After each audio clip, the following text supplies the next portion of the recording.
അപ്പം നമ്മൾ സംസ്കാരത്തിൽ നിന്ന് റിവേഴ്സിൽ വന്നതാണ്. അപ്പോൾ ഏകാഗ്രതയിലൂടെയാണ് നമുക്ക് എന്ത് നേടേണ്ടത്? ശ്രദ്ധയുണ്ടാക്കേണ്ടത്. ശ്രദ്ധയിലൂടെ നമുക്ക് എന്ത് വരും? ഭക്തി ഉണ്ടാവും.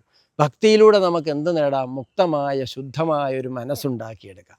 അങ്ങനെ ശുദ്ധമായ മുക്തമായ മനസ്സുള്ളവർക്ക് മാത്രമേ വിനീതരാകാനോ വിനയമുള്ളവരാകാൻ പറ്റൂ.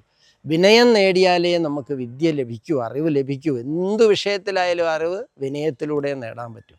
അങ്ങനെ അറിവ് നേടിയാലാണ് നമ്മൾ ഭാഗ്യം ചെയ്തവരായി മാറുക. ആ ഭാഗ്യം സിദ്ധിച്ചവരെയാണ് ദൈവാധീനമുള്ളവരെന്ന് പറയുക. അങ്ങനെ ദൈവാധീനം നേടിയാൽ സംസ്കാരമുള്ളവരായി നമ്മൾ തീരും. അങ്ങനെ സംസ്കാരത്തിലെത്തുന്ന ഒരാൾക്ക് നമ്മൾ കഴിഞ്ഞൊക്കെ വീഡിയോയിൽ സൂചിപ്പിച്ച പോലെ അച്ഛനമ്മമാർക്ക് നേരെയോ ഗുരുജനങ്ങൾക്ക് നേരെയോ മക്കൾക്ക് നേരെയോ വിദ്യാർത്ഥികൾക്ക് നേരെയോ ഒന്നും സംസ്കാരമില്ലാത്ത കാര്യങ്ങൾ ചെയ്യാൻ കഴിയില്ല.